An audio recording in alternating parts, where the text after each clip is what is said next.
എന്താണ് ഇത്? കണ്ണു ചുവക്കാണ്, പല്ല് കടിക്കണം, മുഷ്ടി ചുരട്ടണം, ആകെ വിയർക്കണം.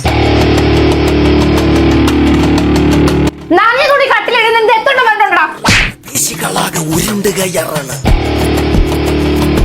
2 hours later. ഞാൻ നമ്മള് വെഡിങ് ആനിവേഴ്സറിക്ക് വേണ്ടി എനിക്ക് ഗിഫ്റ്റ് തരാൻ വേണ്ടി ഉദ്ദേശിച്ച ഫ്ലാറ്റ് എങ്ങനെയുണ്ട്? കൊള്ളാലോ. ഇതിന് എത്രയായി? ഇതിന് 1.8 മില്യനേ ഉള്ളൂ. അത് 60-40 പേയ്മെന്റ് പ്ലാനിലാണ് ഞാൻ എടുത്തത്. ഞാൻ എനിക്ക് അന്ന് കാണിക്കാന്നുള്ളതിലാണ് ഞാൻ ഉദ്ദേശിച്ചത്. നീ അപ്പോത്തിനും ഒരു അടിയും കിട്ടി. കിട്ടിയപ്പോ മനസ്സിലായില്ലേ, ഇപ്പൊ നല്ല നല്ല കാര്യങ്ങൾ ചെയ്തു തുടങ്ങി. ഞാൻ ഓൾറെഡി ചെയ്തതാണല്ലോ ഇത്. 60-40 പേയ്മെന്റ് പ്ലാൻ നമുക്ക് 4 വർഷം കൊണ്ട് 60% കൊടുത്താൽ മതി. 40% നമുക്ക് ഹാൻഡ് ഓവറിന്റെ സമയത്ത് നമുക്ക് മോർഗേജ് ചെയ്യുകയും ചെയ്യാം. നമ്മളിപ്പോ ഏതായാലും റെന്റിന് നിൽക്കല്ല, അപ്പൊ ആ എമൗണ്ട് മന്ത്ലി കൊടുത്താൽ മതി ബാങ്കിന്. നമുക്കൊരു അപ്പാർട്ട്മെന്റ് ആവുകയും ചെയ്ത് ഹാപ്പി ആയല്ലോ. Happy, very happy. ഓ സന്തോഷം.